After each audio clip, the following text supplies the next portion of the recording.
JL! Tawagin mo lang ang tatay mo. Kanina pa yan nagbibihis sa kwarto, hindi na nakatapos. Dinaig pang babae kung magkayak. Mahuhuli na naman yan sa trabaho. Sige po, Nay. Andyan na po pala siya. Tay, kain na po. Sabay-sabay na tayong kumain. Sabi ko sabay-sabay. Nauna na naman tong kapatid mo, JL eh. Opo, Tay. Kanina pa po yan kumakain si ate. Nakailang plato na nga po yan eh. Kaya pala nauubos ang plato natin dito sa bahay eh. Bea, hinay-hinay ka na sa pagkain, anak. Baka maubos ang mga kasangkapan natin. Wala ka namang kaagaw eh. Tignan mo ang katawan mo. Baka pumuto ka na niyan. Nakahanda naman po ang karayom at sinulid, Tay. Para kung sumabog ang tiyan ni ate, tatahin na lang po natin. Ako na naman ang nakita niyong dalawa. Huwag ka magsalita kapag puno ang bibig mo. Tignan mo tumatalsik yung mga pagkain. Baka magtampo sa atin ang kanin. Wala nang iluto ang nanay mo. At saka anak, mag-diet ka na. Ilang beses ko bang sasabihin sa'yo na dapat magpapayat ka? Baka hindi ka na kumasa sa pintuan. Paano ka lalabas ng bahay? Hindi ko naman po kasalanan ng pagiging mataba eh. Nasa lahi po to ni nanay. Tingnan niyo siya oh. Pareho lang kami ng laki ng katawan. Dapat po kasi sa inyo na lang ako nagmana. Para sexy ako. Hindi ganitong parang naghihintay na lang ako ng oras na ililitsyon. Nasa pagdadayet talaga yan, ate. Huwag mo nang gayahin si nanay na ayaw mag-diet. Hindi na nga ako makain ng madami si nanay ah. Siya lang ang nagluluto palagi. Yung amoy ng niluluto niya, nabubusog na siya ron. Pero tingnan mo, hindi naman siya pumapayat. Ibig sabihin, nasa lahi talaga ang katabaan namin ni nanay. Tigilan niyo na nga yung mag-ama. Pinagkakaisahan niyo na naman si Bea. Hayaan niyo siyang kumain ng kumain. Kapag yan, nakakita ng lalaki magugustuhan niya, magda-diet din yan. Nay, parang niyo namang sinabi na walang magkakagusto sa akin kapag ganito ako kataba. Wala talaga, ate. Ako na nagsasabi sa'yo. Napaka-judgmental talaga ng mga tao. Di hindi na ako mag-aasawa. Hindi ka pwedeng hindi ka mag-asawa. Sino makakasama mo pagtanda mo? Hindi kami habang buhay na nandito para sa inyo magkapatid. Dapat magkapamilya kayo. Hindi mo rin pwedeng asahan ng kapatid mo, Bea. Hindi mo alam kung anong ugali ng babaeng ipapakilala niya sa atin para mapangasawa niya. Kailangan magkaroon ka ng sarili mong pamilya. Para may mga anak ka at asawang titingin sa'yo. Tsaka isa pa. Maraming sakit ang pwedeng makuha pag ganyan ang katawan. Mag-diet ka na. Hoy, Bimbol! Nagkakaedad na ako pero wala akong sakit ha. Para mo namang sinabi na kapag nagkasakit ako, magiging pabigat na ako. Parang akong pinariringgan mo sa pagda-diet na yan ah. Ako po, yari na. Ano? Kakain ba kayo o magdadaldalan na lang? Ito nga't kakain na eh. Kapag hindi kami nakipag-agawan dito sa niluto mo, tsak na hindi kami makakatikim. Mukhang kayang ubusin ni Bea ang niluto mong adobo eh. Halika na, JL. Kumain na tayo. Opo, Tay. Palaging nabubuli si Bea dahil sa kanyang panlabas na anyo. Madalas siyang tinutukso na pato o bibe.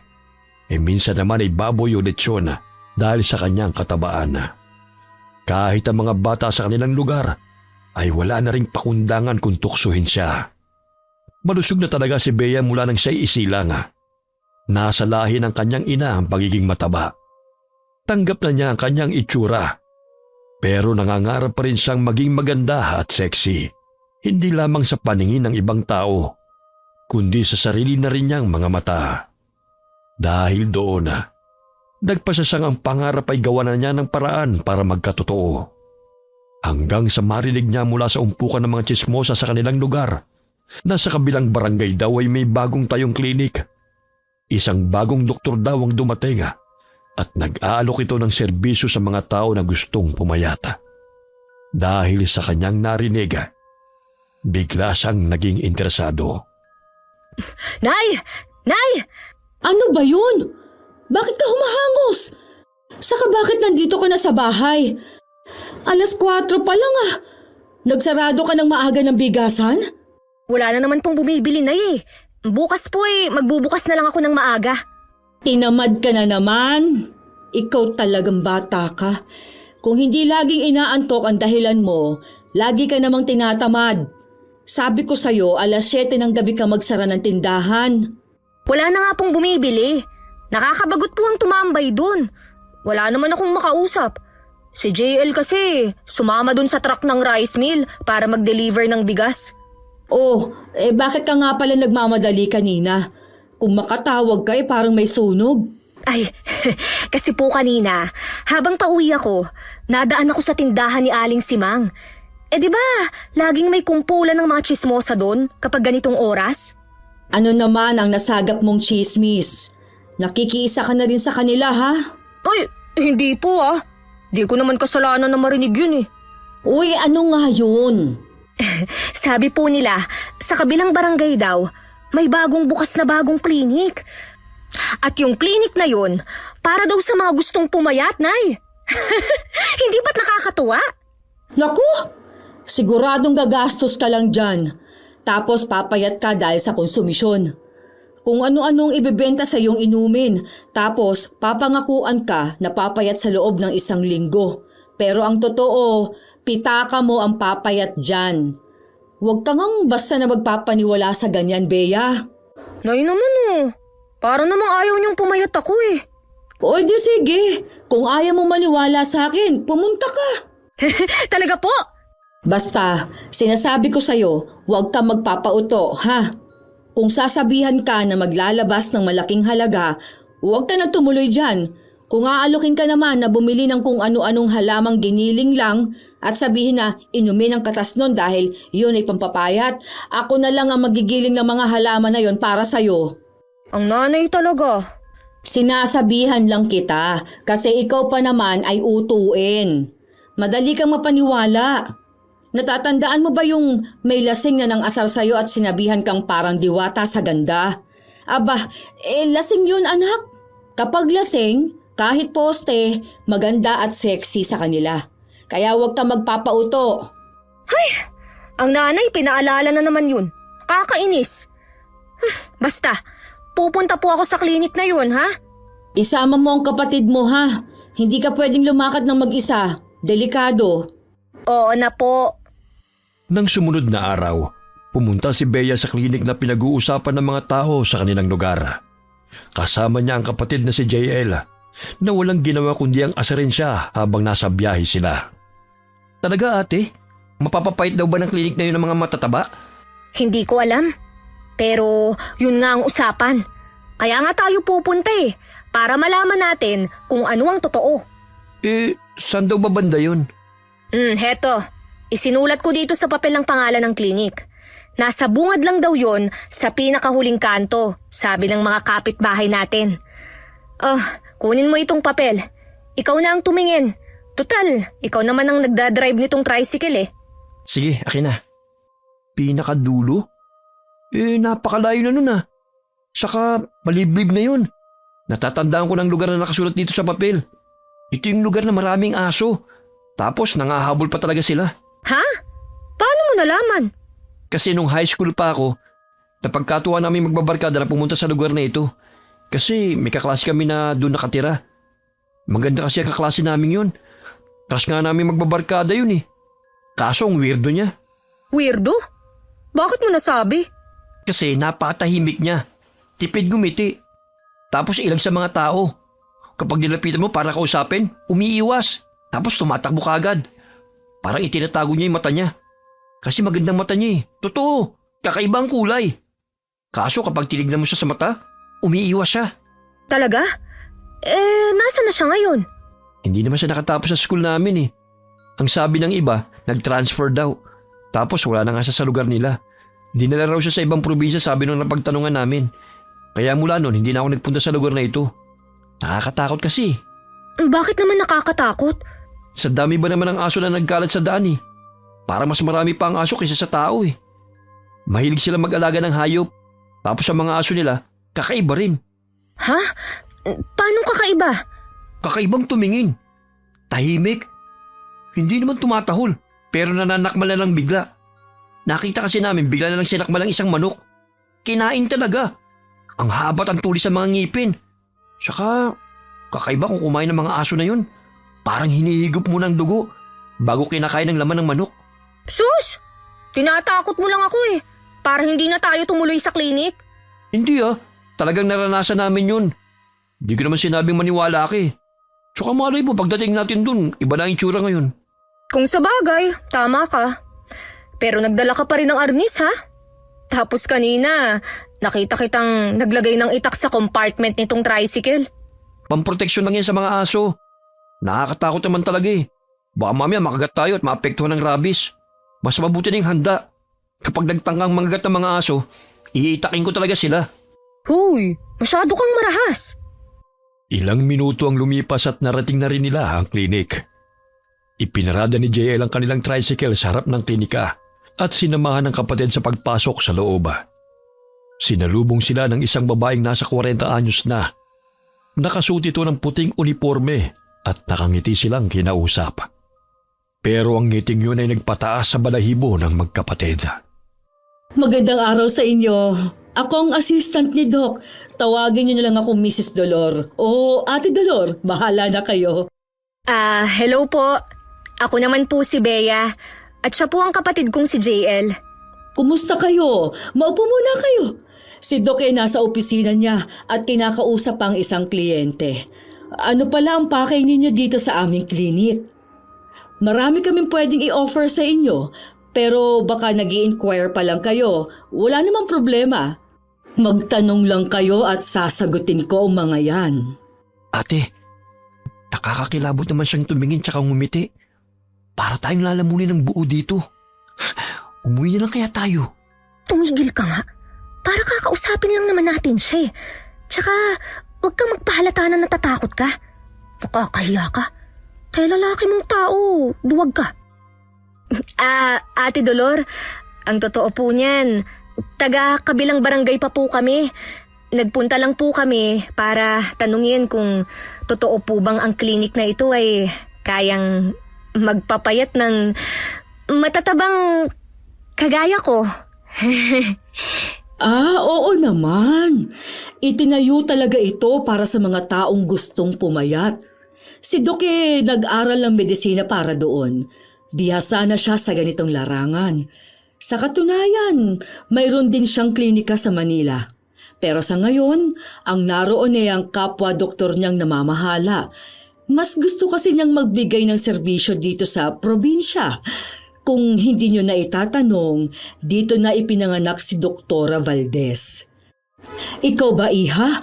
Gusto mong pumayat? Naku, nakakahiyaman pong sabihin pero ganun na nga po. Sa tingin ko po kasi kahit anong diet ang gawin ko, hindi na talaga ako magiging sexy. Nasa lahi na po kasi namin ang maging tabain. Kahit wala na yata kaming pagkain sa bahay tataba pa rin ako. Pwes, tama ang lugar na pinuntahan ninyo. Dahil dito sa klinika na ito, nagsasagawa kami ng liposuction. Liposuction? Ano po yun? Isa itong gawain kung saan hinihigop ng makina ang taba. Kaya hindi na kailangang maghirap pa.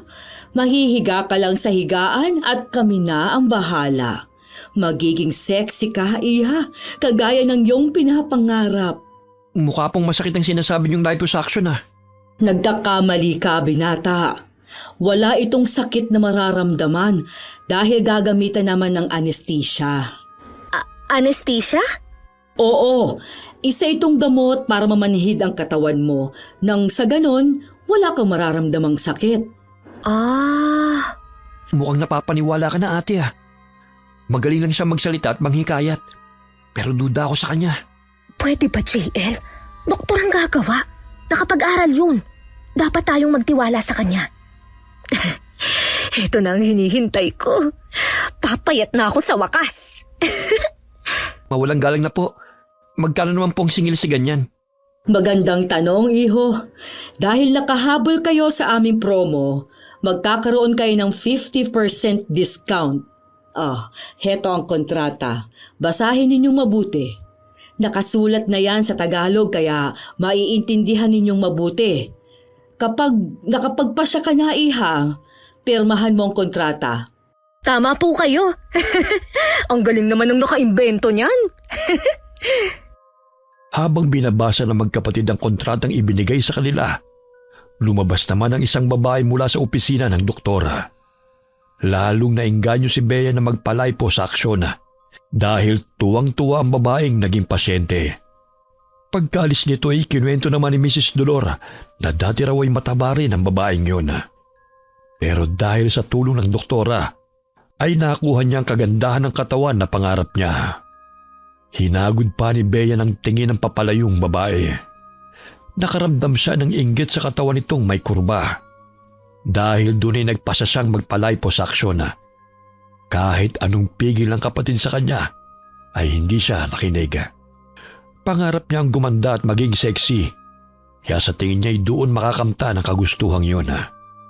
Kinagabihan hindi makatulog si Bea sa tuwa dahil sa kakaisip sa schedule niya sa liposuction. Ano ate? Bakit dilat ka pa? Mukhang umaatras ka na yata. Ha? Hindi Iniisip ko lang kung... Kung ako sa'yo, huwag ka lang tumuloy. Alam ko na napansin mo rin yung kakaibang pakikitungo ng babaeng yun. Si Mrs. Dolor ba? Ang mata niya kapag nakikipag-usap sa atin, di naman makatingin ng diretso eh. Malikot ang mga mata niya, tapos malikot din ang kilos. Parang hindi mapakali sa isang tabi. Baka naman ganun lang siya. Masyado ka namang judgmental, JL. Mabait naman siya eh. Mabait? Tama nga si nanay. Madali kang utuin. Hoy, hindi Gusto ko talagang pumayat na. Si doktora nga nung lumabas sa opisina niya eh. Tapos sinagod ka ng tingin. Parang gusto lang sipsipin ang taba mo sa katawan eh. Huy, ano ka ba naman? Di mo kasi napansin ang mga kakaiba nilang kinikilos sa ate eh. Duda talaga akong gagawa ng mabuti yung mga yun. Huwag ka nang tumuloy dun. Ayos lang naman kahit hindi ka na pumunta sa schedule na ibinigay niya sa'yo. Mag-diet ka na lang. Mas okay pa yun. Ginawa ko na nga yan dati, di ba? Wala namang nangyari. Tsaka, pinayagan na rin ako ni nanay at tatay. Ikaw lang talaga ang tumututol. Napansin mo ba yung babaeng lumabas sa opisina ni Doc kanina? Grabe yung tuwa niya, di ba? Parang nanalo sa loto. Palagay ko, magiging masaya rin ako pagkatapos nilang alisin ang lahat ng tabako sa katawan. Oh, nakita mo tong bilbil ko na to? Wala ka nang mapipisil sa akin na ganito. Hindi mo na ako maaasar. Sus! Kapag hindi ka nag-diet, tataba ka pa rin ulit. Ihigupin lang ng makina ang mga taba mo sa katawan eh. Pero babalik pa rin yan kapag kumain ka ng kumain. Magsasayang ka lang ng pera. Ang laki na nga kaya ng discount. Tsaka suportado ako ni nanay. Binigyan niya nga ako ng pera eh. Naiinggit ka lang. Ako? Naiinggit? Oo. Ba't naman ako maiinggit sa'yo? Wala namang sisip-sipin na taba sa katawan ko eh. Naiinggit ka kasi ako binigyan ni nanay ng pera pampaliposuction. Ikaw, di ka binibigyan ng pera pambili ng gusto mong motor. Hindi ako naiinggit no. Saka isa pa, nag-iipon ako ng pambili ng motor ko. Talaga lang ha? Talaga. Nang sumapit ang unang sesyon ng pagpapalaypo ni Bea, mag-isa lamang siyang pumunta roon dahil may pasok sa trabaho si JL bilang driver ng truck sa rice mill. Nangako naman ang kapatid na susunduin siya kapag uuwi na. Halos 1 oras ang itinagal ng operasyon sa kanya. Nagising siya dahil naramdaman niyang may gumagalaw sa kanyang tabi. Oh, gising ka na pala. Kumusta ka na? Hindi po ako makagalaw ng maayos. Ganyan talaga kasi may anesthesia ka. Pilitin mo lang igalaw ang paa at katawan mo para tuluyang mawala ang pamamanhid. Maya-maya, magiging ayos na rin ang pakiramdam mo. Si Doc po, nasaan? Nagpapahinga lang siya. Napagod din ng husto si Doc dahil sa dami ng tinanggal na taba sa katawan mo. Pero mamaya darating yon para kumustahin ka. Sige, dito ka muna ha. May gagawin lang ako saglit. Babalikan din kita. Magpahinga ka lang dyan. Pagkaalis ng babae, ay iginala ni Bea ang paningin sa kabuuan ng silid. Malinis ito at puro gamit lamang sa klinik ang naroon. Pero nakakaamoy siya ng masangsang at parang nabubulok na laman. Nakakarinig din siya ng kakaibang ingay. Parang may sumisipsip ng kung anong likido. Pero dahil sa pamamanhid pa ng kanyang katawan ay hindi siya makakilos na maayos. Ilang minuto pang lumipas ay pumasok na ang doktor para kausapin siya. Marami itong ibinilin sa kanya at tinanda niya ang lahat ng iyon. Pagkatapos ng ilang sandali, ay dumating na rin ang kapatid niya para sunduin siya. Pinayagan na siyang umuwi dahil nakakagalaw na ng maayos. Ilang araw din siyang nagpagaling matapos ang liposuction. Panay ang tingin niya sa salamin dahil nakikita na niya ang resulta sa unang session pa lamang. Ano ba yan, ate? Kanina ka pa pabalik-balik sa salamin. Di ka ba nagsasawa sa kakatingin sa sarili mo? Siyempre, hindi. Sino ba namang hindi matutuwa kung ganitong unti-unting nakikita na sexy na siya, ha? Oh, tingnan mo ang katawan ko. Nagkakakorte na, di ba? Ay, nako, ang galing talaga ni Doc. Mabait pa. Lo, tinanggalan pa lang ng konting taba, sexy na raw. Nagpapauto ko talaga sa kanila. Ito naman, masyado ka namang kontrabida. Hindi mo talaga mapapansin ang pagkakaiba dahil palagi mo akong nakikita. Basta, excited na ako sa susunod na session. Magkano kayang uubusin mong pera dyan? Sana nga talaga makuha mo yung katawan na gusto mo. Para maging masaya ka na. At hindi masayang ang perang inipon ni nanay para sa'yo. Mabuti na lang at gusto ko talagang makitang pumait ni na tatay at nanay. Kaya suportado ka. Oo, suportado nila ako. Ikaw lang naman ang hindi eh. Hindi naman sa hindi kita sinusuportahan. Naniniwala lang ako na dapat tanggapin mo kung ano ka. Kung ano itsura mo. Hindi ka naman pangit eh. Mataba ka lang. Pero nakukuha naman ng pagpapapayat sa pag-exercise at diet eh. Matagal nga lang. Pero kailangan ng tiyaga. Basta. Itutuloy-tuloy ko to hanggang sa sumeksi na ako. Ihatid mo uli ako dun sa susunod na schedule ng session ko, ha? Tapos, sunduin mo uli ako pagkatapos. Ano pa nga bang magagawa ko? Pero huwag mo akong asahan na aantayin kita hanggang matapos ha. Nakakainip kaya. Tagal mo rin dun oh. Oo, alam ko namang mainipin ka eh. Kaya nga balikan mo na lang ako. Nang sumunod na schedule ni Bea sa liposuction, mas excited na siya kaysa nung una na may halong kaba. Ang nasa isip na lamang niya ay magiging maganda at sexy siya at hindi natutuksohin ng iba. Matapos siyang injeksyonan ng general anesthesia, sinimula na siyang galawin ng doktora. Kasama rin si Mrs. Dolor na assistant. Pero napansin ni Bea na hindi tumalabang antok sa kanya. Kaya habang isinasagawa ang liposuction, tinig na dinig niya ang usapan ng dalawa. Nako, tingnan mo, Doc. Tiba-tiba na naman tayo nito.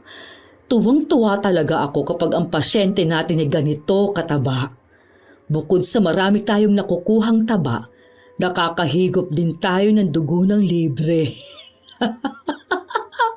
Oo, tama ka. Kaya nga hindi ko rin siya pinapayuhan na mag-diet eh. Parang kinukuha nating taba sa kanya, mapapalitan agad. Mabilis pa naman siyang maniwala na hindi na kailangan ng pagda-diet. Kasi sa siyensya lang, makukuha na niya ang katawan na gusto niya. Tuwang-tuwa rin ako nung unang session natin sa kanya eh. Ang dami kong nakuhang taba. Kaya ang dami kong nagawang langis. Nasubukan mo na ba, Doc? Ang langis na ginawa mo mula sa taba niya? Mahusay ba ang kalidad? Oo, napakahusay ng kalidad ng langis na yon. Bata pa kasi siya at ang taba niya puro pa. Napansin mo ba ang buhok ko kanina? Napakakintab, di ba? Pinahiran ko ng langis na ginawa ko. Kaya pala angat na angat ang ganda ng buhok mo, Doc. Baka naman pwede mo rin akong patikimin ng langis na yan. Maganda rin ba yan sa kutis? Oo naman, bibigyan kita. Sinubukan ko rin ipahid sa balat ko eh. Iba talaga ang nagagawa ng langis na mula sa taba ng tao. Para tong sunscreen para sa mga kagaya nating mandarangkal. Hindi ako nasasaktan sa sikat ng araw. Kaya kailangan nating makakuha pa ng maraming taba ng tao. Para marami ang magawa kong langis at makapagbenta tayo sa mga kauri natin. Pero dapat ganitong kalidad ang makuha natin. Naku, magandang ideya yan, Doc. Mahusay ka talaga mag-isip ng negosyo. Yayaman na tayo nito. At isa pa, libre tayo sa pagkain kagaya nitong ginagawa natin. Habang kinukuha natin ang taba sa katawan niya, Nakakasipsip din tayo ng dugo niya nang hindi namamalayan. Pero huwag ka masyadong matuwa. Baka maubos mo na naman ang dugo niya. Kagaya nung isang pasyente natin na namatay dahil naubusan ng dugo. Mabuti na lang talaga at madaling mapaniwala ang mga tao dito sa probinsya. Wala kasi silang ganong kaalaman sa medisina eh. Oo nga pala. Kailangan ko rin maghinay-hinay sa pagsipsip ng dugo niya para hindi siya magkasakit at tuluyang maghina. Dapat makahanap pa tayo ng kasing taba niya at kasing bata para talagang ganitong kalidad ng taba at dugo ang makuha natin. Ang sarap talaga ng dugo ng mga kabataan. Sariwang-sariwa. Tama, yan din dapat ang tinatrabaho mo. Hayaan mo, Dok. Magpapakalat ulit ako ng mga balitang papabor sa atin at ang babaeng ito, siya rin na magdadala ng balita na yun. Dahil naniniwala siyang mahusay kang doktor. Ikukwento niya sa ibang husay mo at siya na mismo ang magre-rekomenda sa ibang tao na pumunta dito. Sige, ikaw na ang bahala sa bagay na yan. Tapusin na natin to para makapagpahinga tayo na maaga. Tigilan mo na ang pagsipsip ng dugo dyan. Asikasuhin na natin siya. Linisin na natin ang katawan niya. Ay, sige po, Dok. Dahil sa mga narinig ni Bea, hindi niya alam kung totoo ba yun o panaginip lamang. Kaya hinintay niya ang oras na makakadilat na siya. Una niyang tinignan ang paligid ng siya'y nakakagalaw na. Kagaya ng dati, wala pa rin kakaiba sa loob ng klinika. Pero imbis na si Mrs. Dolor ang bumungad sa kanyang paningin, ang doktora ang kanyang nakita. Natatakot siya dahil sa kanyang mga narinig habang nasa ilalim ng proseso ng paglaliposuction. Pero ang mukha ng babae napakaamo. Ang ngiti nito ay nagpakalma sa kanya. Kumusta ka na? Alam mo bang napahaba ang tulog mo ngayon? Po? Bakit po? Normal ba yun? Napahaba raw ang tulog ko. Alam kong hindi ako nakatulog. Hindi lang ako makagalaw dahil sa anesthesia. Pero yung narinig kong usapan nila, totoo ba yun? O gawa na lang ng isip ko? Ay, bigla tuloy akong kinilabutan. Oo naman, normal yun. Kasi nagpapahinga ang katawan mo. Mas maganda nga ang ganun eh. Ibig sabihin, unti-unti nang nasasanay ang katawan mo sa ginagawa natin. Doc? Ano yun? Mga ilang session pa po ang dapat gawin. Hindi pa ba tayo tapos? Baka po makuha na sa pagdadayet ang kasunod. Yun na lang po siguro ang gagawin ko. Naku, hindi pwede. Ang session dapat tapusin. Kapag hindi ito natapos, mabilis na babalik ang pagtaba mo. Kailangan makuha natin ang lahat ng taba mo sa katawan. Kasi po, parang nanaginip ako kanina. Panaginip? Tungkol saan? Wala po. Hindi naman po importante. Natakot ka siguro dahil sa panaginip mo. Alam mo, ang panaginip, kabaliktaran yan ng realidad.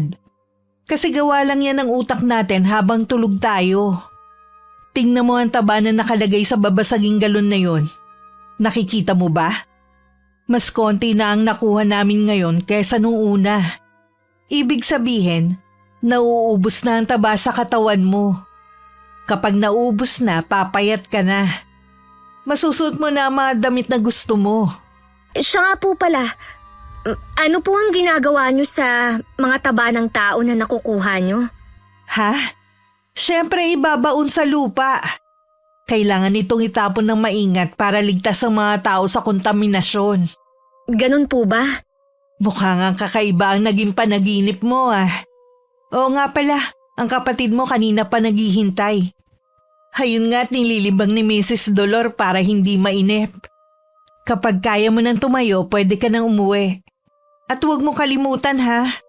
Kumain ka agad at uminom ng mainit na sabaw para bumalik ang lakas mo. Napagod ka ng husto ngayon eh. Sige po. Simula nang bumiyahe sila hanggang sa pag-uwi ng bahay, nanibago kay Bea ang kapatid niya dahil nanatili siyang tahimik.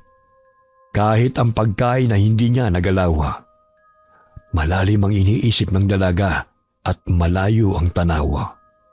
Kaya hindi na nakatiis si JL. Habang nagpapantok sila, ay nagtanong na ito.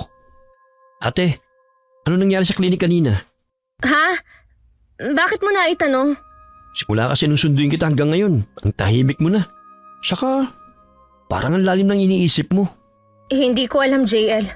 Nung hindi mo alam ate, may ginawa ba sila sa'yo? Hindi ko alam. Ano ba naman yan? Alam mo kasi, hindi ko alam kung nananaginip ako o gising talaga. Pero kasi, dinig na dinig ko ang usapan ni Doc at ni Ate Dolor. Bakit? Ano bang sabi nila? Hindi daw nila ako pinapapayat, JL. Kinukuha nila ang tabako kasi ginagawa nilang langis. Tapos, sinisip-sip pa nila ang dugo ko habang tulog ako. 100% na panaginip yan ate. Sino namang taong sisip-sip ng dugo, Aber? Kahit masama ang kutugo sa dalawang yon, imposible naman yung sinasabi mo. Yun na nga eh, imposible talaga. Kaya malamang nanaginip lang ako. Pero hindi ko maalis sa isip ang sinabi nilang mga mandarangkal sila. Ano? Mandarangkal? Oo daw, di ko nga alam kung ano yun eh. Narinig ko na yan eh. Talaga? Saan? Sa tropa ko sa rice mill. Minsan kasi pinag-uusapan nila bilang katuwaan sa inuman ng mga aswang-aswang. Ang sabi ng isa kong tropa, sa probinsya daw nila, may aswang daw na tinatawag nilang mandarangkal. Babaeng maganda raw yun na sumisip-sip ng dugo. Yan nga. Narinig kong pinag-usapan nila na sumisip-sip nga sila ng dugo sa mga pasyente nila. Sabi pa nga ni Doc, may isa raw silang pasyente na namatay kasi naubusan ng dugo kakasipsip nila. Mabuti na lang daw at doktor siya. Madaling maipaliwanag ang nangyari kasi ang mga tao raw dito, bukod sa hindi makaintindi ng medisina, madali raw paniwalain. Naku ate, kung panaginip man yan o hindi, senyalis yan na dapat ka nang tumigil sa kaibangan mo. Tama na yung pagpapalaypo mo. Oo nga, pumayat ka ng konti. Pero tignan mo naman yung katawan mo. Para kang nawawalan ng sigla. Namumutla ka na oh. Kahit kain ka ng kain, para ka pa rin lantang gulay. Nararamdaman ko na nga rin yan eh. Habang tumatagal, para akong nanghihina. Kaya lang, Ano? sabi ni Doc, hindi raw pwedeng hindi tapusin ang session. Delikado raw. Bakit daw? Mas malala raw ang balik. Hay naku, huwag kang makinig sa kanila. Isipin mong sarili mo. Huwag ka nang bumalik doon ha. Hindi na kita ihahatid doon. Ay naku, pag-iisipan ko muna. Anong pag-iisipan? Hindi. Tama na ang kalokohan mong yan. Ilang araw ding nag-isip si Bea sa gagawin niyang pagpapasya. Ilang araw na lang ay schedule niya na uli sa sesyon. Pero nagdadalawang isip na siyang pumunta.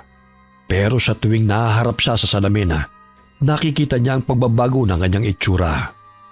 Malaki na rin ang ipinayat niya. Napapangiti siya dahil nakikita na niyang lumilitaw ang kurba ng kanyang katawan. Naku! Nananalamin ka na naman dyan. Tama na yan at mababasag na ang salamin natin. Lumabas-labas ka nga ng bahay. Pumunta ka dun sa tindahan natin ng bigas. Bakit po, Nay? Nakalimutan kasi ng tatay mo itong pagkain niya sa pananghalian. Siya kasi ang pinagbantay ko ron dahil wala naman siyang pasok sa trabaho. Kakamadali niyang pumunta. Nakalimutan nito. Dalhin mo nga sa ama mo itong pagkain niya. Sige po, Nay. Akin na po. Sakto rin po at gusto kong maglakad-lakad. Oo, tama. Para maarawan ka naman. Mula nang pumunta-punta ka ron sa klinik na yun hindi ka na naglalalabas ng bahay. Tingnan mo, ang putla mo na. Hala, sige na, lumakad ka na. Opo. Habang naglalakad si Bea, napansin niya mga mapanuring tingin ng mga tao. Hinahagod nila ng tingin ang katawan niya. Na para bang nagtataka sila kung bakit bigla na lamang nagbago ang itsura niya. Alam naman niyang dahil sa mga tsismosa ay kumalat na sa kanilang lugar ang ginagawa niyang pagpapalaypo. Pero nagtataka pa rin siya sa tingin ng mga ito na para bang mali ang kanyang ginawa. Hindi na lamang niya pinansin ang mga ito at nagpatuloy na lamang sa paglalakad papunta sa pwesto ng kanilang tindahan. Maya-maya ay may bumusin ang sasakyan dahilan para mabilis siyang mapatabi sa gilid ng daan. Nagulat siya dahil huminto ang sasakyan at nagbukas ang pinto nito sa kanyang tapat. Ate Dolor? Dok? Bakit po? Hindi kayo nagbukas ng klinik? Ay, syempre naman. May rest day rin kami. Saan ka pala pupunta? Po? Doon lang po sa tindahan namin. Dadalhan ko lang po si tatay ng pagkain. Oh, tama. Sumakay ka na para hindi ka na maglakad. Ang tirik ng sikat ng araw oh. Naku, wag na ho. Nakakahiya naman. Tsaka malapit lang naman po Doon lang sa ikalawang kanto yon. Sumakay ka na, Miss Bea. Dadaan din naman kami ron Kasi po... Sige na, huwag ka na mahiya. Halika na. Hindi na siya nakatanggi dahil hinatak na siya ni Mrs. Dolor papasok sa sasakyan. Ilang na ilang siya pagkaupo dahil mamahalin ang sasakyan ng doktora. Panay ang salita ng dalawa na para bang inaaliw siya. Kaya nginingitian na lamang niya ang mga ito. Pero hindi siya mapakali dahil sa kakaibang amoy na kanyang nalalanghap. Oh, bakit? May problema ba? Parang hindi ka mapakali. Pasensya na po. May naaamoy lang po kasi ako na parang hindi pamilyar sa akin. Ngayon ko lang ito naamoy. Pero mabango po Baka yung pabango sa kotse. Pasensya na, masakit ba sa ilong? Hindi kasi pare-pareho ang pang-amoy ng tao Yan kasi ang paborito kong pabango. Ito, amuyin mo. Mag-spray ka ng konti. Ha? Sige po. Mabango po ang amoy. Kakaiba lang talaga. Parang nakaka-relax. Ibig sabihin, pareho kayo ng taste ni Doc sa pabango? Ako kasi hindi ko gusto yan Iba ang amoy na gusto ko. Talaga po? Ano naman pong amoy yun? Yung amoy mo. Po? Ang ibig kong sabihin, yung pabango na ginagamit mo. Naku, mumurahin lang po ito. Sa palengke ko lang po nabibili. Yun nga, matipid din kasi ako. Mauubos din naman ang pabango. Bakit ka bibili ng mahal? Sayang ang pera. Pero si Doc, may pera yan kaya kayang bumili ng mamahaling pabango. Ganun po ba? Dito na lang po ako. Pakihinto na lang po sa tabi. Dito na ba? Heto na po ang pabango nyo, Doc. Salamat po Sa'yo na ang pabango na yan, Miss Bea. Ho? Pero... Marami pa akong ganyan sa bahay. Naku, salamat po, Doc. Oo nga pala, huwag mong kalimutan na next session natin Huwag kang papalya dahil mahalaga yon. Masisira ang ginagawa natin kapag huminto ka. Mawawalan ng saysay ang sinimulan natin. Kasi po, Doc... O bakit? May problema ba? Ano po kasi... wala na po kaming pera. Ganun ba? Naiintindihan ko. Pero dahil mas iniisip kita kaysa sa pera na kinikita sa klinik, pag-usapan natin ang tungkol dito. Handa kong bigyan ka ng another option.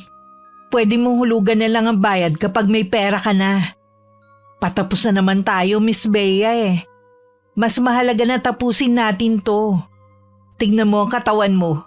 Nasusuot mo na ang damit na nagpapalitaw ng kurba ng katawan mo. Gumaganda na rin ang hugis ng mukha mo Nako, huwag ka na mag-isip, iha.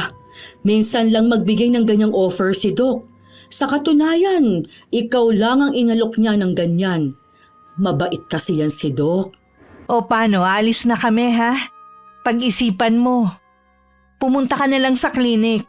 Nandun lang naman kami Sige po. Salamat po uli sa paghatid. Sige, ingat ka.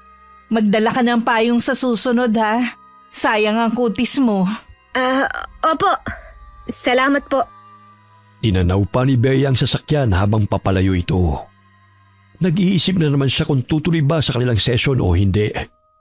Idinahilan na lamang niya ang pera para hindi na siya kulitin ng dalawa.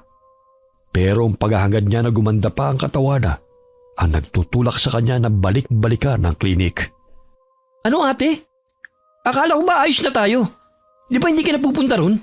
Kasi JL, sayang nga naman kung hindi ko tatapusin ang session. Mababaliwala ang ginagawa kong pagpapapayat. Naku ate, napatigas ng ulo mo. Hindi ka talaga titigil hanggat hindi ka napapahamak, no? Mababait naman sila, JL. Tingnan mo, binigyan pa nga ako ni Doc ng mamahaling pabango eh. Ang bango-bango nito oh. Iba talaga kapag mayaman. Oy, amuyin mo, isprayan kita. Ano ba yan? Anong mabango dyan? Ang sangsang ng amoy. Nakakasuka. Ay, hindi ka nababanguhan? Kung sa bagay, sabi ni Doc, iba-iba ang pang-amoy ng tao. Paniwalang paniwala ka talaga sa kanila. Itapon mo nga yan. Ikaw lang nababanguhan eh. Akin na nga. Tatapon ko. Ano ka ba? Akin na nga yan! Bakit mo inagaw? Hindi naman yan sa'yo ibinigay eh. Kung ayaw mo, edi wag ka nang gumamit nito. Ayoko talagang gumamit niyan. Kaso kapag ginagamit mo, naaamoy ko. Kasi nasa iisang kwarto lang tayo. Edi wag mo nang amuyin. Paano kaya yun? Aalisin ko muna yung ilong ko tapos itatago? Para hindi ko mamoy yung pabango mong kasing sangsang ng patay na hayop? Ano ba yung ingay na yan? Dadalawa lamang kayo dyan sa kwarto. Ang sigawan nyo, abot sa kanto. Kasi tay, itong si JL eh. Pakialamero. Ako pa talaga? Sige, ipaamoy mo kung tatay yung pabango mo. Kung mababanguhan siya. Talaga? Sige tay, ikaw nga po. Amuyin niyo ito. Oh, hindi ba ang bango? JL, kung ano man ang trip ng kapatid mo, wag mo nang pansinin. Para hindi na kayo nag-aaway. Ikaw, Bea, kung saan mo man nakuha yung pabango mong yan, ibalik mo na lang doon, anak. Mukhang nakakamaga ng ilong eh. O ano, mabango? Ikaw lang nababanguhan, ate. Che, hindi kasi kayo sanay sa mamahaling pabango. Tama na nga yan. Halin na kayo at maghapunan na tayo. Dali adyot, baka sumigaw na naman ang tren. Ayaw pa naman nun ang pinagtataga ng pagkain. Kahit nasa hapag na sila, ay nagrereklamo na rin ang mga magulang ni Bea dahil sa masangsang na amoy ng kanyang pabango. Halos ipaligo niya na sa katawan. Pero lalo siyang nainis dahil mabango naman ito sa kanyang pang-amoy. Kaya nagtataka siya kung bakit nababahuan ang kanyang pamilya. Araw-araw ay para na siyang naaadik sa pabango. Hindi niya na ito ini-spray sa katawan para hindi siya pagalitan. Pero madalas naman niyang sinisinghot. Dumating ang araw na kailangan na niyang pumunta sa klinik. Hindi na siya nagpaalam sa kanyang pamilya, lalo na sa kapatid. Dahil alam niyang pipigilan lamang siya nito. Balak lamang niya makipag-usap sa doktor tungkol sa alok nitong hulugan sa pagbabayad. Pero ang pag-uusap ay nauwi na naman sa isang session. Napapayag siya na tapusin ang liposuction at sa huli na lamang niya huhulugan ang bayad. Pero sa pagtatapos ng kanilang session sa araw na yun, para siyang lutang ng magising. Sobrang gaan ang kanyang katawan na para bang nakalutang sa hangin. Dok, bakit po ganito ang pakiramdam ko? Hindi ko na maramdaman ang katawan ko. Dahil yan sa anesthesia. Hindi ka pa rin ba nasasanay? Pero, naigagalaw ko na naman po ang katawan ko eh. Sobrang gaan lang. Para akong hindi nakatapak sa sahig oh. Normal lang yan. Maya-maya magiging okay din yan. Magpahinga ka lang, Iha. Mamaya babalik na rin sa normal ang pakiramdam mo. Hindi ho kaya nasosobrahan na ako sa ginagawa natin. Nasosobrahan? Ikaw talaga, palabiro ka. Alam ni Doc ang ginagawa niya. Matagal na niyang negosyo ito. Oo nga pala. Ubus na ba yung pabango mo? Meron pa ako dito. Bibigyan pa kita, magsabi ka lang. Ay, hindi ko naman po nagagamit, Doc. Meron pa po sa bahay. Hindi mo nagagamit? Bakit? Ho? Kasi po, nagagalit po ang pamilya ko. Ang baho daw po ng amoy. Kaya ang ginagawa ko po, sinisinghot ko na lang. Nababanguhan po kasi ako eh. Hinahanap-hanap na ng ilong ko. Sinisinghot naman pala, Doc. Hindi na masama. Ang mahalaga ay naaamoy niya. Ho? Ang ibig kong sabihin, Kahit sino naman maiinis din kapag binigyan mo ng isang bagay tapos hindi naman pala nagagamit. Pasensya na po. Pasensya na rin kung medyo tumaas ang boses ko ha. Alam mo kasi, ang pabango na yon gawa ng kaibigan kong doktor na nasa Manila. Ipinagmamalaki ko ang husay niya sa paggagawa ng pabango. Kaya namimigay ako. Kapag nagustuhan yun, tsak bibili, di ba? Eh di makakatulong na ako sa pangarap ng kaibigan ko na makilala ang pabango niya. Ah, ganun po pala. Tama naman po kayo. Sige po, kapag po ubos na, magsasabi ako. Sige, wag kang mahihiya ah. Pero baka po kasi ibinibenta nyo yun. Hindi naman, personal kong gamit yun. Ah, ganun po ba? Sige po. Nang makauwi si Bea, makailang beses siyang nagpabaling-baling sa higaan. Hindi siya mapakali. Hindi rin siya makatulog. Init na init ang pakiramdam niya.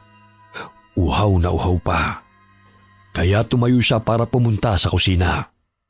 Habang naglalakad ay dinukot niya sa bulsa ng suit niyang pajama ang pabangong ibinigay ng doktora. Sininghot-singot niya ito sa pag-aakalang makakaginhawa sa kakaiba niyang pakiramdam. Nang buksan niya ang ilaw sa sala pagkalabas ng silid, napapikit siya sa matinding liwanag ng ilaw na nagpasilaw sa kanyang mga mata. Kasunod nun ang panlalambot ng kanyang tuhod. Dahilan para hindi niya mapigilan ang sarili na bumagsak sa sahig. Amoy na amoy niya ang pabango at sa tingin niya ito ang nagpapahina sa kanya. Nararamdaman niyang para na siyang hihimatayin pero nilalabanan niya. Umikit siya para pakalmahin ang sarili. Habang nakapikit ay may nadidinig siyang kakaibang mga boses na nagkakasiyahan. Dahan-dahan siyang dumilat at hinagilap yun ng tingin. Kitang-kita niyang mga kababaihang sumasayaw. Sobrang ganda ng itsura nila at perpekto ang hugis ng katawan. Nang makita siya ng isang babae, ay inilahad nito ang kanyang kamay para ayain siyang sumali sa kanila. Dahil sa katuwaan, hindi na siya nagtaka kung nasaan siya. Dahan-dahan siyang lumapit sa kanila. Nakipagsayawan siya at hindi na namalaya ng oras. Hanggang sa bigla siyang nakaramdam ng kamay na humawak sa kanyang balikat. Kasunod nun ang malamig na hangin na bumalot sa kanyang katawan. Ate, ano bang ginagawa mo? JL? Bakit? Anong bakit? Ako nga ang dapat magtanong sa'yo kung bakit ka nandito sa labas ng bahay eh. Nagising kasi ako para magbanyo, tapos nakita kitang wala. Tapos nakabukas pa ang main door. Pagtingin ko sa labas, naglalakad ka na wala sa sarili.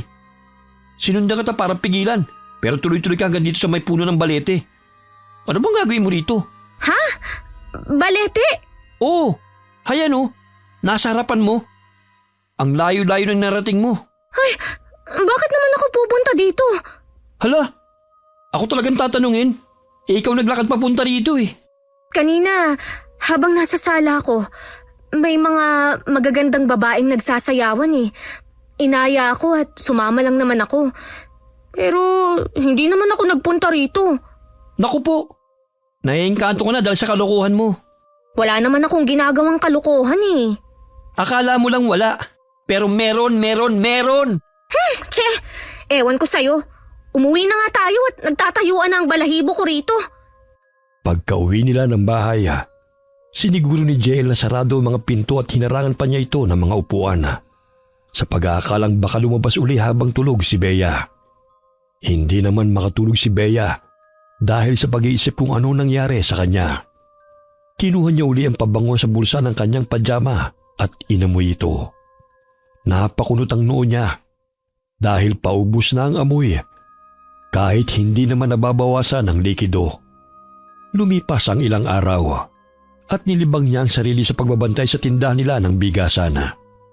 Dahil wala ang pamilya niya roon, malaya niyang nagagamit ang pabango. Halos maubos niya ito kakaspray niya sa katawan.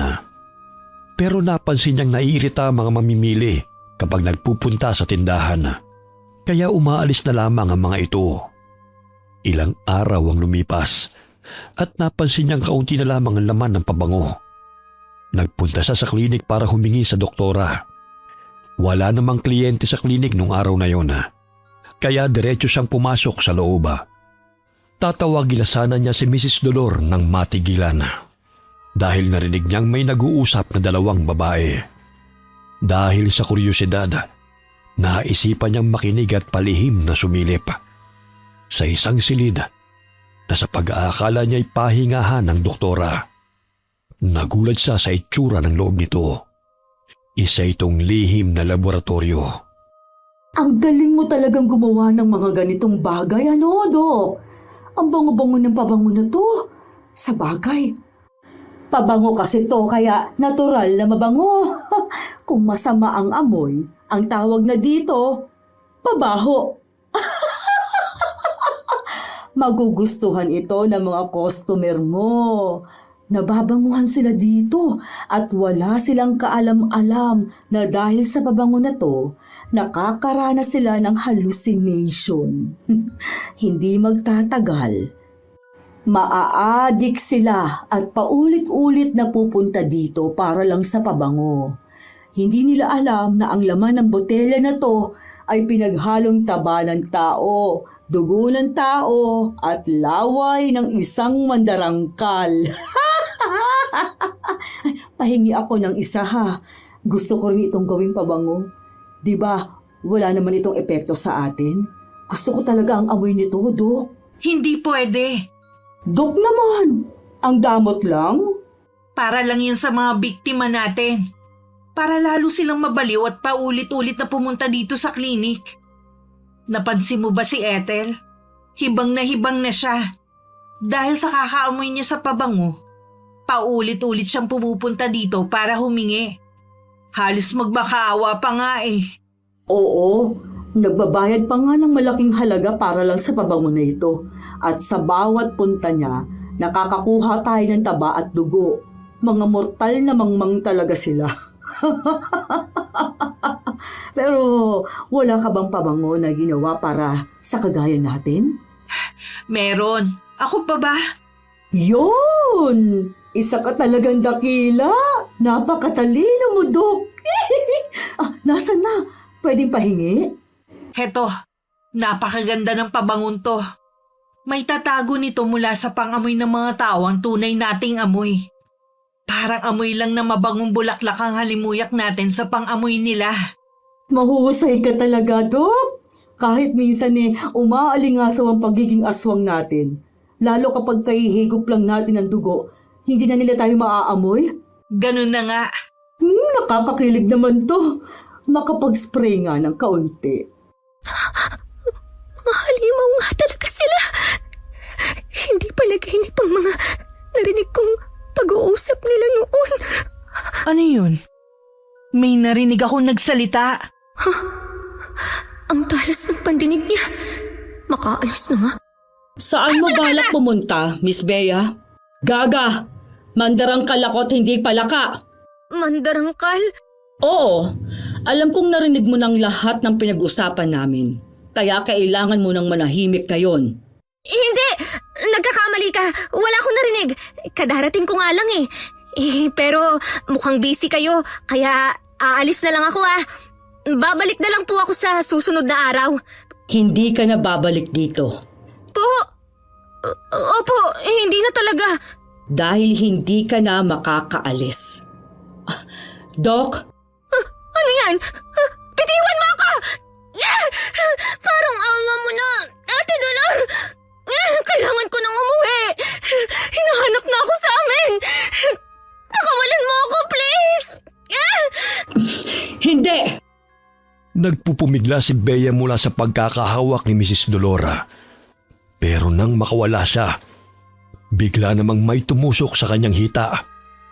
Nang tignan niya ito, ay nakita niya si Doktora na saktong binugbunot ang itinarak na injeksyon sa kanya. Kasunod nun ay ang pagkawala ng kanyang malay. Nagising siya dahil sa mga boses sa paligid. Halos hindi siya makadilat dahil sa kakaibang liwanag na sumisilaw sa kanyang paningin. Naririnig ko na naman sila. Ang mga babaeng nagsasayawan. Nandito na naman sila. Teka, hindi sila nandito. Kung hindi, ako ang nasa mundo nila. Anong nilalang sila? Kakaiba ang itsura nila. Matutulis ang tenga. Sino kayo? Nasaan ako? Hello? Dahil sa kanyang sigawa, biglang huminto sa pagsayaw ang magagandang babae. Nawala rin ang musikang sinasabayan nila ng pag-indak. Lahat sila'y nakatingin sa kanya. Titig na titig. Seryoso ang kanilang mukha. May isang napakunot ang noo habang pinapasadaan siya ng tingin mula ulo hanggang paa. Maya-maya, sa isang kumpas ng kamay nito, ay biglang nagbago ang lugar. Dinala siya sa isang malaking bulwagan kung saan tila may piging na nagaganap. Mayroong mahabang lamesang puno ng mga pagkain. Nandun na ang lahat ng pagkain gusto niyang tikman. At meron din namang pagkain na noon pa lamang niya nakita. Napatingin siya sa ibang babae nang kausapin siya nito. Sinabihan siya na hindi dapat siya naroon. Iniabot sa kanyang itim na kanin at sinabihan siyang bumalik na sa kanyang mundo bago pa mahuli ang lahat. Dahil sa takot, kinain niya ang itim na kanin. Maya-maya'y hinigop siya ng malakas na enerhiya hanggang sa narinig niya na ang boses ng dalawang babae. Ano na ang gagawin natin sa kanya, Dok? Papatayin na ba natin siya? Mukhang tumakas lang naman siya sa kanila. Hindi alam ng pamilya niya na nandito siya. Itago na lang natin para meron tayong pagkain. Uubusin natin ang dugo niya ng paunti-unti hanggang sa tuluyang mamatay. At kapag wala na siyang buhay, ibebenta natin siya sa mga balbal. Isa ka talagang dakilang negosyante, Dok. Naisip mo pa yun? Teka, mukhang nagigising na siya. Nasaan ako? Nakabalik na ba ako? Saan ka ba babalik, Iha? Wala ka namang babalikan. Dahil kusa ka namang nagpunta dito, dito ka na mamamatay. Ha? Huwag po! Parang awa niyo na! Huwag niyo po akong papatayin! Tsaka, di ba mga doktor kayo? Hindi kayo dapat pumapatay ng tao. Dapat ay nagliligtas kayo ng buhay. Sinumpaan yung tungkulin yan. Tama ka naman. Kaso, dalawa ang sinumpaan namin. At mas matimbang ang isa. Ang alin po? Ang pagiging mandarangkal namin. Totoo nga ang sinabi ni JL. Mga aswang kayo. Pero, pwede pang magbago ang lahat. Pag-usapan natin to. Pakiusap. Hindi ako magsasalita. Hindi ako magsusumbong. Basta palayain niyo lang po ako. Dok, anong masasabi mo sa pakiusap niya? Dok, pagbigyan mo na ako. Pakiusap. Parang awa mo na. Dalhin natin siya sa basement. Yun na ang bago niyang silid habang nabubuhay siya. Narinig mo yon? Wag! Maawa kayo sa akin! Parang awa niyo na po! Gusto ko nang umuwi! Hayaan niyo na po akong umuwi! Isasakay kita sa wheelchair, ha? Kasi hindi ka makakalakad. Manhid ang katawan mo dahil sa laway namin. Ang laway ng isang mandarangkal ay parang anesthesia. Saka isa pa, nangihina ka pa. Pasensya na ha. Habang tulog ka kasi, kumuha uli kami ng dugo mo. Gutom kasi kami kanina kaya naparami yata ang pagsipsip ko. Kung hindi ako sinaway ni Doc, patay ka na ngayon. Bakit niyo ba ito ginagawa? Ano ba ang kasalanan ko sa inyo? Wala naman kaming dahilan. Kailangan lang naming mabuhay at maibsan ang gutom namin. Pero bakit tao pa? Dahil ganun yun. Wala na tayong magagawa doon. Ito na ang kalikasan natin. Tama na yan. Tayo na sa basement. Sige po, Doc. Panay ang lingon ni Bea sa paligid habang itinutulak ni Mrs. Dolora ang wheelchair na inuupuan niya. Wala siyang ibang makita kundi ang mahabang hallway na habang lumalayo sila ay palamlam ng palamlam ang liwanag ng bumbilya sa kisame. Padilim din ang padilim ang pintura ng dingding hanggang sa maging kulay itim na. Pinalot na siya ng takot nang makita ang dulong bahagi. Isa itong pinto na yari sa bakal. Pakiramdam na'y ipapasok siya sa Bartolina. Nang buksan ng doktora ang pinto, napapikit siya dahil ayaw niyang makita ang loob ng silid. Sinalubong siya ng malamig na temperatura at kakaibang amoy. Naghahalo ang lansa, nabubulok na laman at ang amoy ng pabangong ginagawa ni doktora. Nang itigil ni Mrs. Dolor ang wheelchair, dumilat na siya. Tumambad sa kanyang paningin ang silid na parang isang klinik. Napakaraming mga gamit pang ospital at ilang aparatong naroon. Pero napasigaw siya nang makitang isang bangkay ng babae na nakahiga sa mahabang lamesang gawa sa metal. Ah? Huwag mo siyang katakutan. Patay na yan. Sabi nga nila, hindi dapat katakutan ang patay. Dapat yung buhay. Anong ginawa niyo sa kanya? Hindi kasi ako nakapagpigil eh. Naubos ko ang dugo niya. Kaya binawian siya ng buhay. Di bale, mawawala na rin yan dito. Maya-maya darating ang buyer niyan. Ibinenta na kasi yan ni Doc sa isang balbal. Balbal? Oo, isang uri ng aswang na kumakain naman ng bangkay. Kaya kapag namatay ka, sa kanila ka naman mapupunta. Ha, ang galing ano. Walang tapon sa aming mga aswang. Mga hayop kayo! Isa ba yung papuri? Salamat! Mga demonyo kayo! Abat nag-level up pa ang papuri? Nakakakilig naman! Pakawalan niyo na ako! Para niyo ng awa! Hinahanap na ako sa amin! Hindi consistent ang ugali mo. Mahinahon, tapos magagalit, tapos umiiyak. Dok, napapano kaya siya? Gutom na siya. Dalhan mo na maraming pagkain. Kailangan niyang tumaba para marami tayong makuhang taba sa kanya. Gutom lang pala yun. Akala ko nababaliw na. Sige, Dok. Ako nang bahala sa kanya. Pakakainin ko siya ng mabuti. Dahil hindi pa siya makagalaw, susubuan ko na lang. Kapag ayaw kumain, tutubuhan ko siya at padadaanin ko sa ilong ang pagkain niya. Ikaw na ang bahala sa kanya, ha? May kailangan lang akong gawin. Huwag mong tatangkaing sumipsip pa ng dugo. Kailangan nating pahabain ang buhay niya. Si Doc naman. Busog pa naman ako ngayon. Siya naman ang bubusugin ko. Huwag kang mag-alala. Kailangan niyang tumaba ng husto para makakuha tayo ng sangkap para sa shampoo at lotion. Ay, alam mo, Bea, ang taba mo ay napakaganda para sa buhok at balat namin. Totoo! Kaya aalagaan kita. Patatabain kita ng husto. Sandali siyang iniwan ng dalawa pagkatapos kausapin. Nang makalis sila'y lalong binalot ng takot ang dalaga. Hindi niya matignan ang bangkay ng babae. Lalo siyang nanghina dahil sa takot. Hanggang sa nawala na naman siya ng malay. Nagising na naman siya sa isang lugar na parang paraiso. Nakaupo siya sa bato na nasa gilid ng isang ilog. Banayad ang ihip ng hangin. At hindi siya nakakaramdam ng takot. Nakilala niya na ang pakiramdam niyang yun. Inisip niyang naroon na naman siya sa kakaibang mundo. At hindi nga siya nagkamali.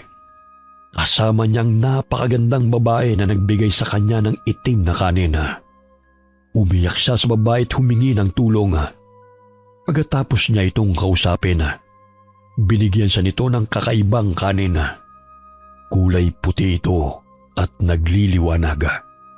Hindi siya nagdalawang isip na kunin ito at kainin. Napapikit pa siya dahil naramdaman niya ang kakaibang lakas dulot ng kanin sa kanyang katawan. Pagkatapos ay naramdaman niyang may marahas na sumampal sa kanya. Pagdilat niya, mukha ni Mrs. Dolor ang tumambad sa kanya na nag-aalala. Walang hiya Baliwala ka? Tinakot mo ako? 2 araw kang hindi nagkakamalay. Akala ko mamamatay ka rin. Para pumupuslit lang ako ng pagsipsip ng dugo sa'yo Hindi ka na nagigising. Bakit ba napakahina ninyong mga tao? Mga wala kayong kwenta? Pero ngayong gising ka na, kailangan mo kumain ha. Kailangang maibalik ang lakas mo. Kung ayaw mo, talagang tutubuhan kita. Pakawalan mo na ako. Parang awa mo na po. Hindi nga pwede. Marami ka ng alam. Kung wala kang alam at tatapos ang session mo, makakalaya ka sana. Kasi hindi naman talaga kami pumapatay ng tao. Kaya lang, mahihina ang katawan na nakukuha namin. Kaya namamatay sila. Hindi ako magsasalita, Ate Dolor. Pangako, hayaan mo lang akong makauwi at mabuhay. Hindi na kami naniniwala sa salita ng mga tao Minsan na kaming nagtiwala. Wala kaming napala. Napahamak lang kami. Kaya hindi na kami muling magtitiwala. Hindi na kahit kailan. Lalo pa nawalan kami ng mga mahal sa buhay. Dahil sa kasakiman ng tao. Pero hindi naman ako masama. Tutupad ako sa pangako. Nako, bato na ang puso namin, Iha. Kahit lumuhod ka pa at lumuha ng dugo, wala ka nang magagawa. Sisip-sipin ko lang ang dugong iluluha mo kasi sayang yun. Pagkatapos magsalita ng babae, ay tumalikod na ito para kunin ang isang lamesang may pagkain. Sinamantala yun ni Bea. Sinubukan niyang kumilos at nagulat siyang nakakagalaw siya. Bumalik ang lakas niya na para bang hindi siya nang hina. Naalala niya ang mahiwagang kanin na totoong nakatulong sa kanya. Pero bago niya isipin ang mga hiwagang nangyari, mas inuna niyang iligtas ang sarili. Mabilis siyang tumayot dinampot ang isang upuan. Inihampas niya ito kay Mrs. Dolor habang nakatalikod. Nawala ng malay ang babae. Dali-dali niyang kinuha ang kutsilo sa ibabaw ng mesa at saka binuksan ang pinto. Napangiti siya dahil hindi ito nakalak. Walang lingon niyang tinakbo ang mahabang hallway. Palinga-linga muna siya sa labas para siguruhing wala si doktora. Pagkatapos ay nagmamadali siyang tumakbo para tumakas nang masiguro na walang nakaabang. Pero laking pagtataka niya dahil paglabas niya ay isang gubat ang kanyang nakita. Nang lingunin niya ang pinanggalingan, doon niya lamang nalaman na dinala pala siya sa ibang lugar. Tumakbo siya kahit hindi alam kung saan pupunta. Bawat hakbang niya ay kasabayang malakas na kabog ng kanyang dibdib. Pero maya-maya ay may isang malaking ibon ang lumilipad sa ere na para bang sinusundan siya. Dali-dali siyang naghanap ng matataguan. Sumuot siya sa mga damo at baging na hindi napansing may mga tinik. Hinayaan niyang makaalis ang malaking ibon bago lumabas sa pinagtataguan. Ilang minuto siyang naghintay at nang malamang wala na ang ibon ay saka siya lumabas. Pero isang pamilyar na boses na naman ang kanyang narinig na umaalingaw-ngaw sa gubat. Bea! Bumalik ka na! Hindi ka mabubuhay sa gubat na to. Maraming mababangis na hayop dito. Mas ligtas ka sa akin. Huwag ka na magtago. Makikita rin naman kita kahit saan ka pa magpunta. Kabisado ko na ang dugo mo. Naaamoy kita. Marami kang sugat. Puisit! Nagkasugat ako dahil sa mga tinik ng baging. Kaya naaamoy niya ang dugo ko. Saan ako pupunta ngayon? Ano nang gagawin ko? Hindi niya ako pwedeng makita. Pag-usap tayo, Bea. Bibigyan kita ng pagkakataong mabuhay. Pero syempre may kondisyon. Simple lang naman. Pumayag ka lang na maging kagaya namin. Maging isang mandarangkal. Kapag naging aswang ka, hindi na kita pahihirapan. Magiging magkakampi na tayo. Ngayon ko lang to gagawin. Dahil magaan ang loob ko sa'yo. Alam ko ang pinagdadaanan mo. Inalam ko lahat ang tungkol sa'yo. Dumaan din ako sa pambubuli ng mga tao. Kaya ramdam kita, Bea. Kaya hindi tayo dapat maging magkaaway. Dapat nga maging magkakampi tayo eh. Gusto mo ba yon? Hindi. Ayoko. Hindi ako papayag na maging halimaw. Nik-nik mo. Pero saan naman ako pupunta? Naliligaw na ako sa gubat. Muling tumakbo si Bea palayo sa doktora. Pero dinig na dinig pa rin niya ang mga kaluskos na ginagawa nito sa damuhan habang hinahagilap siya. Kahit natatakot ay mas pinili niyang maging matapang para makapag-isip ng paraan. Mahigpit niyang hawak ang patalim at tinatalasan ng pakiramdam at pandinig sa biglang pag-atake ng halimaw. Pero dahil nakatuon lamang ang atensyon niya sa doktora, hindi niya namalayan ang ibang kalaban. Bigla na lamang may sumunggab sa kanya, dahilan para mapahiga siya sa lupa. Nanlaki ang mga mata niya nang malaman kung sino ito. Pero hindi na siya makaalis dahil bigla na lamang pumaibabaw sa kanya ang nilalang at malakas siyang sinakal. Ang lakas ng pagkakahampas mo sa akin ng bangko. Pero ang pagkakamali mo lang, hindi mo pa ako tinuluyan. Binukulan mo lang ako. Tingnan mong likod ko.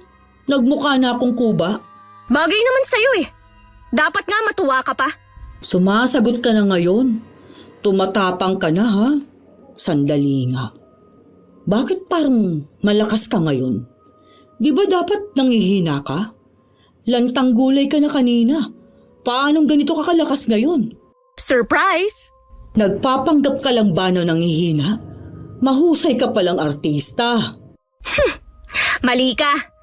Kahit ako, hindi ko rin maipaliwanag ang mga nangyayari. Pero hindi na yun mahalaga ngayon. Hindi na yun mahalaga ngayon dahil ang mahalaga, tuluyan ka ng mamamatay. Hindi mo magagawa yon! Mabilis na kinagat ni Bea ang braso ni Mrs. Dolora, dahilan para mabitiwan siya nito. Pagkatapos ay kaagad niya itong sinipa para makalayo siya. Gumapang siya para mailayo ang sarili. Pero natigilan siya dahil sa malakas na pagtawa ng babae. Para na itong nababaliw sa tuwa. Nang lingunin niya ito, doon niya nakita ang porma ng katawan nito na para bang may kung anong ginagawa.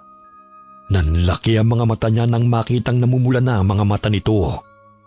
Naglalaway ng malapot hanggang sa ang dilay unti-unting humaba na abot hanggang sa lupa.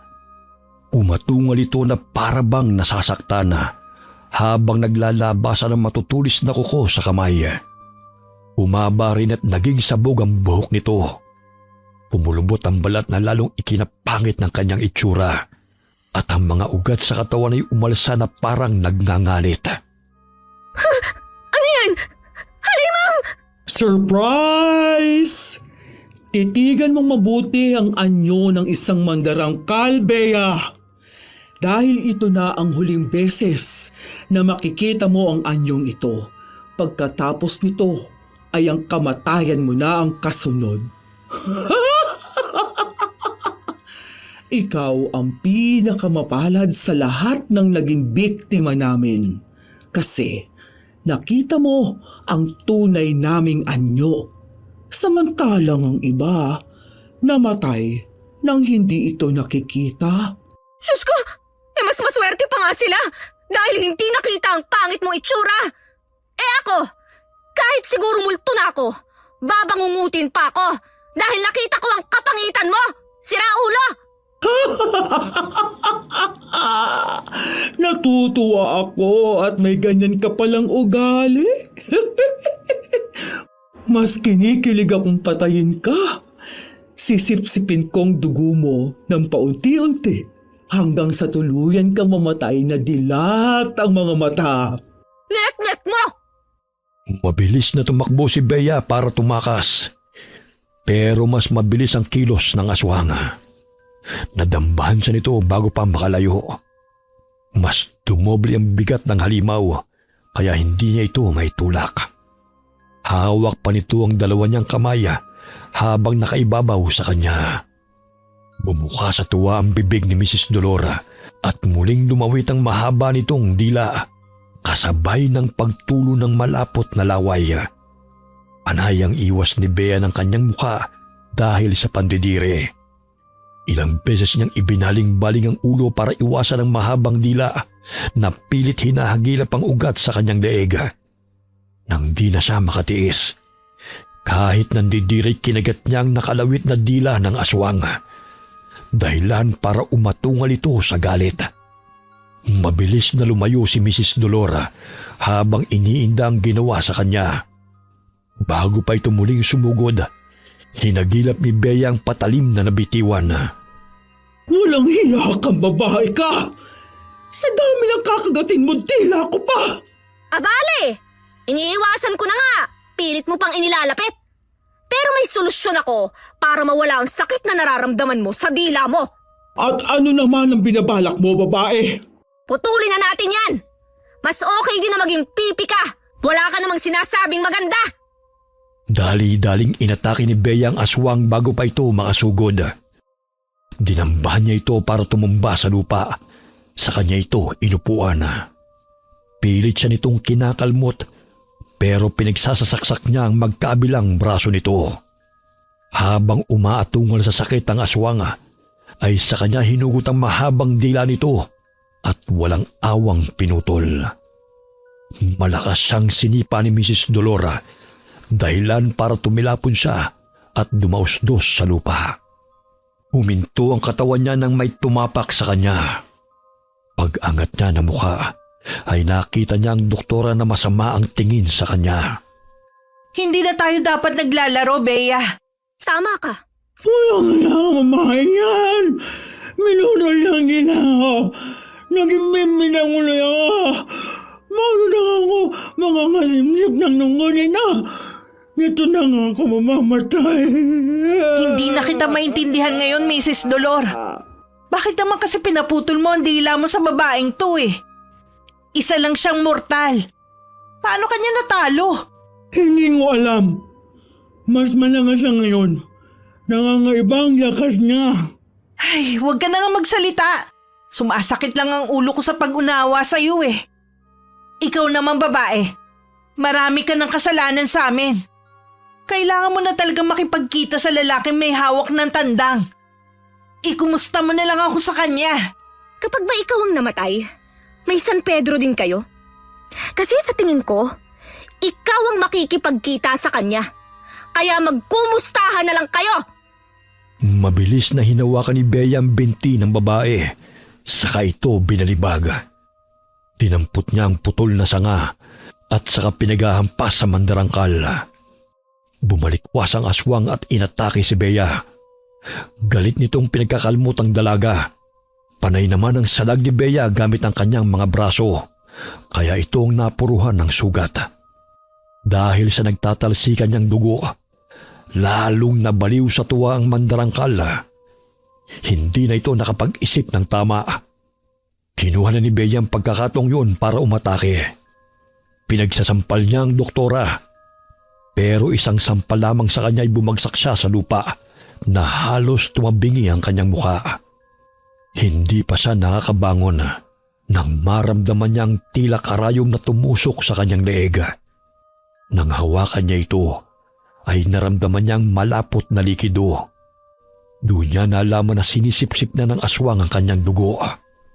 Dito ka na mamamatay sa gubat na to, Bea!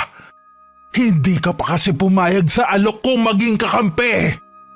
Pero ngayon, kahit gustuhin mo pa, wala ka nang magagawa. Ako na ang magdedesisyon at gusto ko mamatay ka na! Hindi ako papayag! Hindi pa ako nakakapag-asawa! Gusto ko pa nga magkaanak eh! Sira ulo ka! Ang gusto ko lang naman, pumayat para magkanobyo na! Pero mga walang giyang aswang ang nasumpungan ko! Hindi mo na matutupad ang pangarap mo! Baka yung sayo ang hindi na matutupad! Inawakan ni Bea ang dila ng aswang at ipinulupot sa kanyang kamao. Sa kanya pinilit na abutin ang patalim nang makita ito sa malapit. Nang madampot niya yun ay kaagad niyang pinuto ng dila ng aswang. Gigil na gigil siya sa galit. Napabalikwas palayo ang doktora habang umaatungal sa sakit. Tumayo naman si Bea at galit na inihagis ang kaputol na dila sa aswang. Ito na ang huli nating pagkikita. Tsaka, hindi na tayo pwedeng mag-usap. Kasi, hindi ko rin naman kayo maiintindihan. Hindi ako nakikipag-usap sa mga aswang nangonga. Mga buwisit kayo. Ito na ang pinakamahaba kong bangungot habang gising.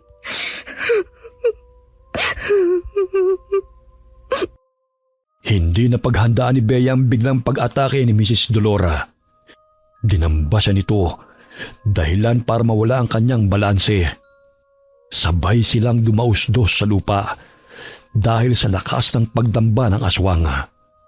Tuloy-tuloy silang nahulog sa bangin at magkahiwalay ang pinatunguhan.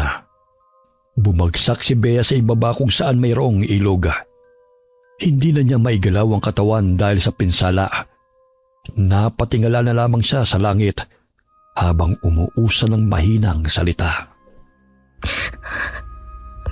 Hindi nga ako nilapan ng mga aswang. Pero mukhang dito na ako mamamatay.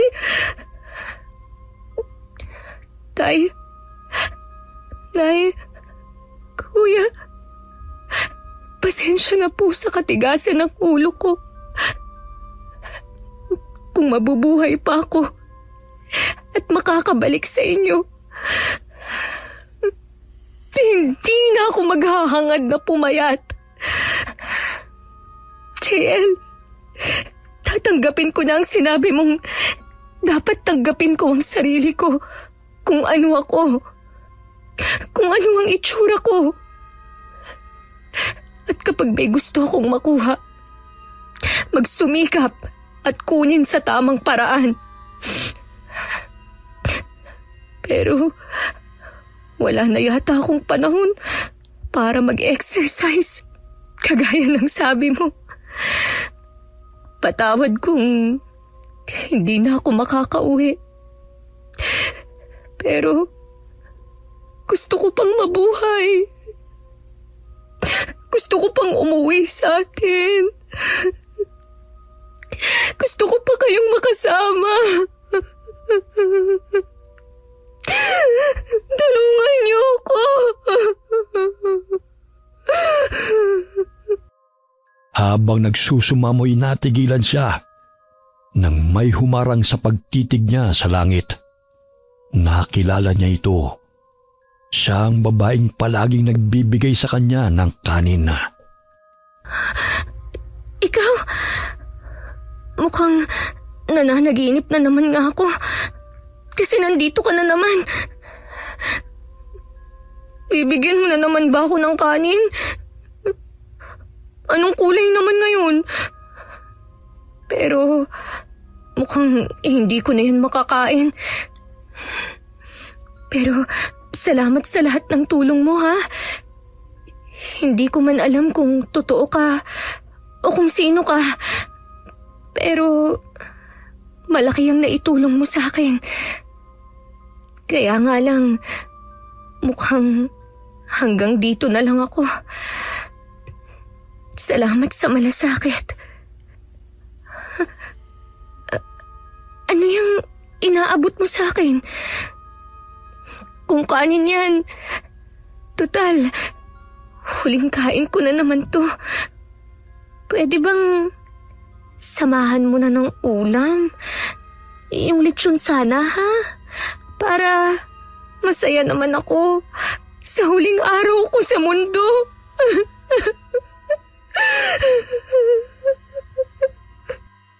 Inabot niya ang kamay ng babae. Titig na titig siya sa maamo nitong mukha. Napakaganda ng ngiti nito na para bang nakakita siya ng anghel. Pero nang hawakan niya ang kamay nito, nakaramdam siya ng kakaibang init. Isang enerhiyang dumaloy sa kanyang katawan na para bang binigyan siya ng panibagong lakas. Pero ang paligid ay binalot ng sobrang liwanag na naging dahilan ng kanyang pagpikit. Hanggang sa naramdaman niyang lumutang ang kanyang katawan na nabingi siya sa katahimikan.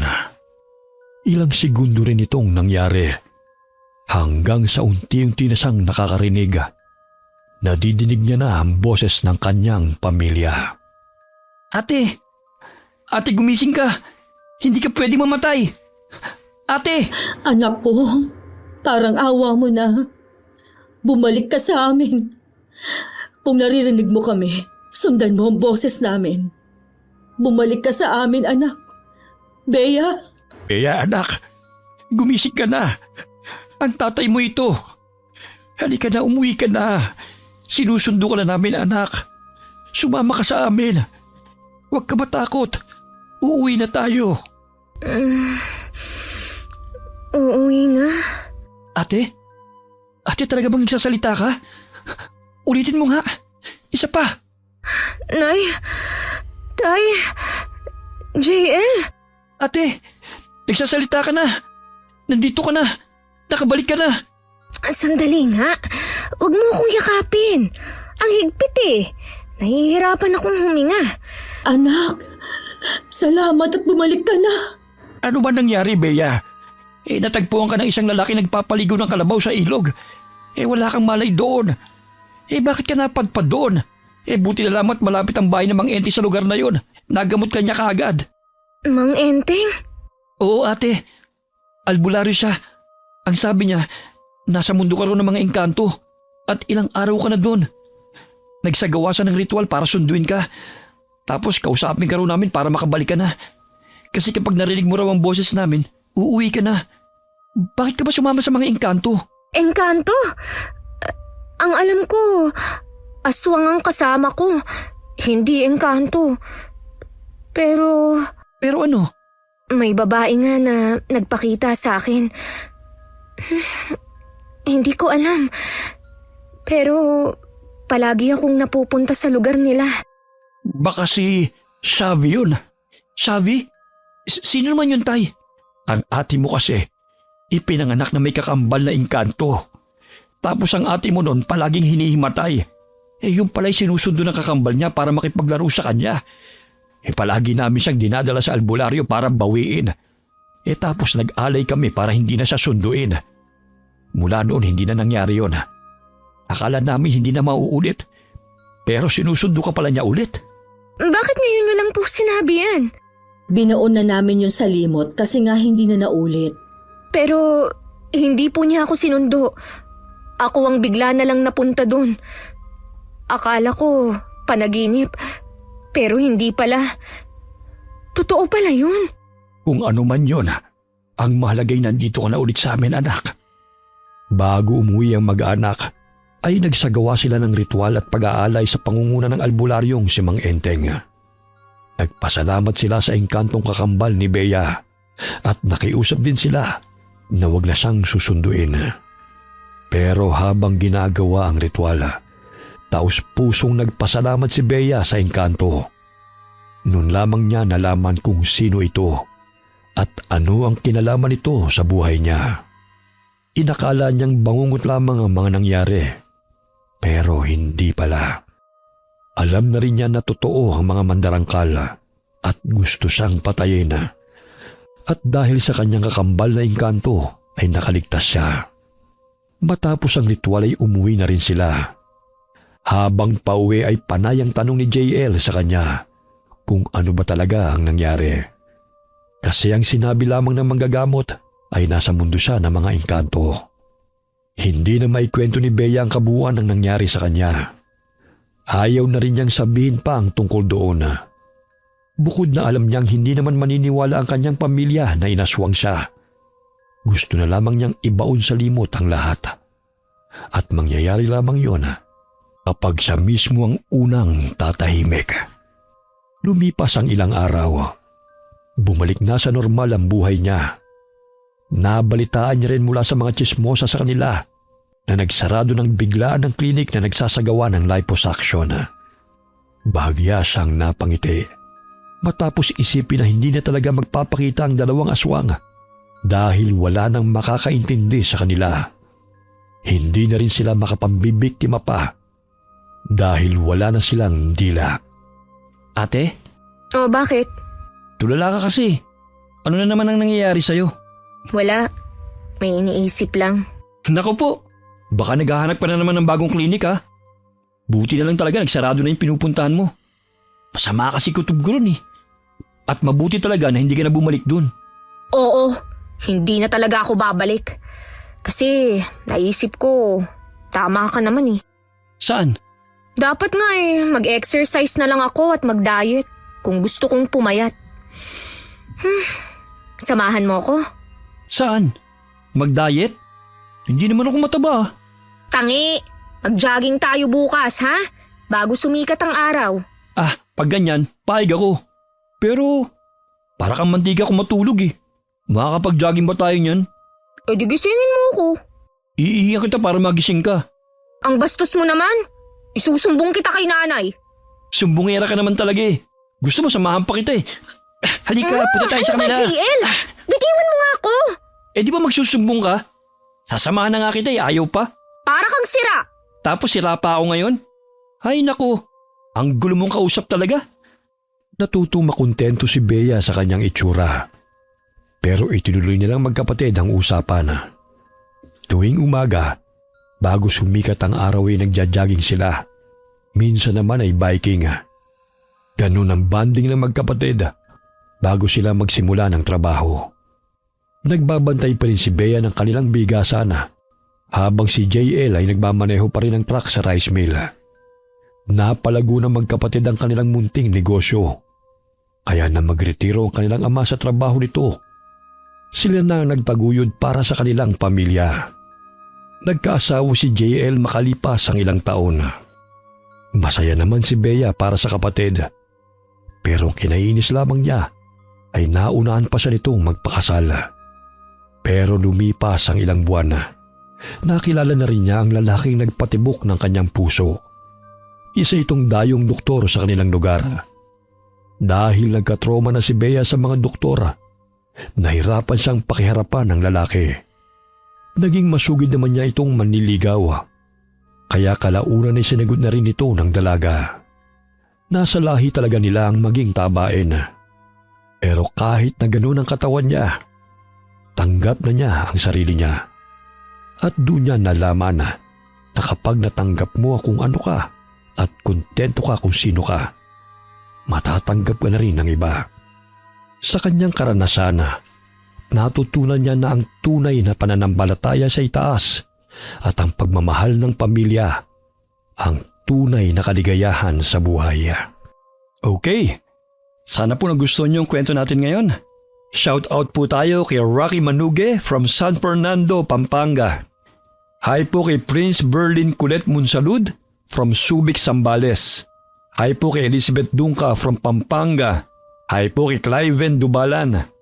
Shout out kina Billy Ray, Jenny May, and Ray Buendia from Lucy Buendia ng Nueva Ecija. Kamusta po kayo? Hi po kay Vivian Lising ng Tagaloan, Misamis Oriental. Hi kay Mamiliana Nalugon. Hi kay Analisa Valero from Limay, Bataan. Hi po kay Josefina Fuelas from Pasig City. Hi kay Cristina Peru from Pasig City. Hi kay Rosaline Asenas. Hi kay Kael Montoya. Shout out po sa Meraki family. Galing po kay Mary Lai. Kamusta po kayo? Alright. Marami pong salamat sa inyo and God bless all of you.